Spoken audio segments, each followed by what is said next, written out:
हा एक सॉल्व करू आधी. सेम आहे बघा, हा 2 मार्क 4 मार्कासाठी आलेला होता मागच्या समरमध्ये आत्ताच्या.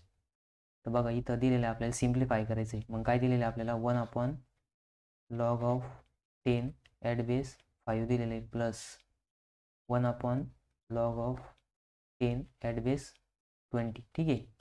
मग इथं काय येणार 1/log(10)/log(5).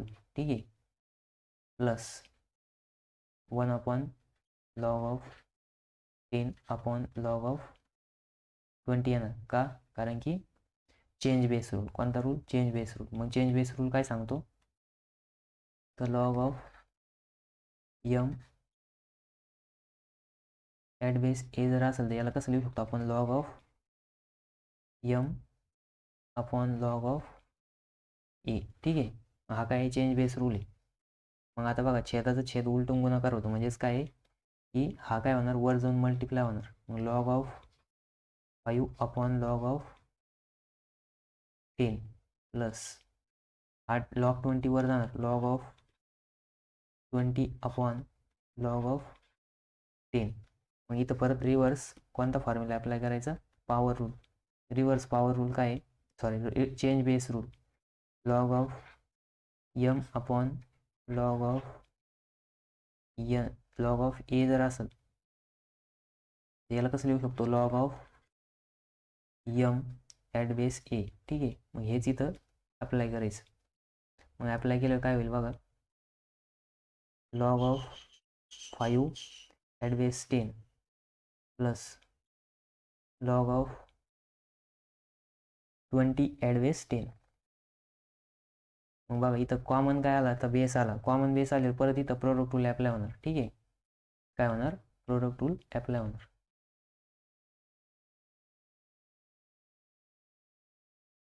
एक मिनटं.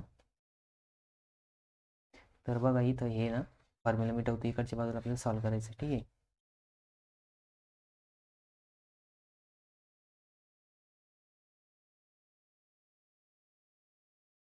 मग बघा इथं इक्वल्स टू log(of) काय भेटलं आपल्याला?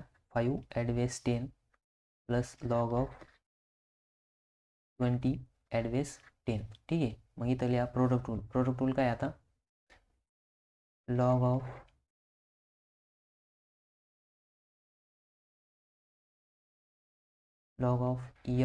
ॲट बेस ए प्लस log(n) at base A. Common base जर असेल तर त्याला काय लिहू शकतो? log(m) into n at base A. ठीक आहे. मग बघा एच्या जागेवरती इथं 10 दिलेलं आहे आणि एमच्या जागेवरती 5 इंटू 20 ॲट बेस 10. ठीक आहे. मग काय येणार? log(100) at base 10. log(100) आहे बघा.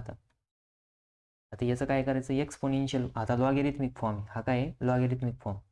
मग लॉगॅरिथमिक फॉर्मला जर एक्सपोनेन्शियल फॉर्ममध्ये कन्वर्ट करायचं असेल तर काय करायचं? एक्सपोनेन्शियल फॉर्म बघा. आता एक्सपोनेन्शियल फॉर्म काय राहतो? a⁻x = m. याचा लॉगॅरिथमिक फॉर्म काय येतो? काय येतो? m ॲट बेस a = काय राहतं? x राहतं.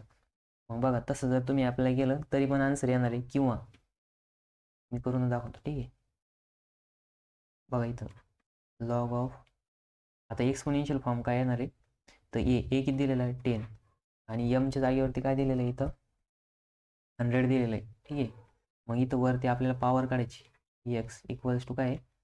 100.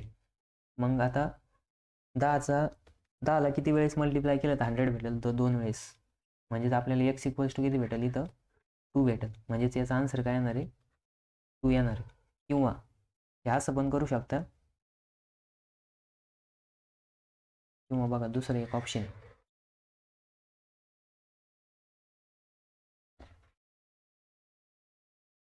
दुसरा ऑप्शन काय बघा?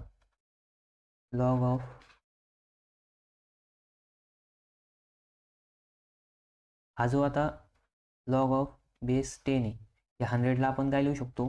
10चा स्क्वेअर लिहू शकतो. बरोबर. मग आता बघा 10चा स्क्वेअर लिहिला मग हा स्क्वेअर काय होणार, परत पुढं मल्टिप्लाय होणार. मग पुढं येणार काय, लॉग ऑफ 10 ॲट बेस 10. मग इथं log log at same base जर घेतलं तर आन्सर काय येतं, 1 येतं. किंवा लॉग ऑफ, आता पुन्हा इथं काय लावायचं, चेंज बेस रूल. तर चेंज, इथं पॉवर रूल आपल्याला गेला, इथं change base rule. Log of 10 upon log of 10 equals to काय येणार, इथं दोन्ही कट होऊन जाणार आणि इक्वल्स टू 2 भेटणार. म्हणजे याचा आन्सर किती आला आपल्याला, 2 आलं. ठीक आहे. तर हे येलं होतं बघा आत्ता मागं पेपरमध्ये, ही आत्ता जी समरमध्ये पेपर झाले त्याच्यामध्ये येलं होतं 4 मार्कासाठी. याचं आन्सर होतं 2. ठीक आहे. ठीक आहे, मग आपण आता बाकीचं आहे ना नेक्स्ट लेक्चरमध्ये बघू.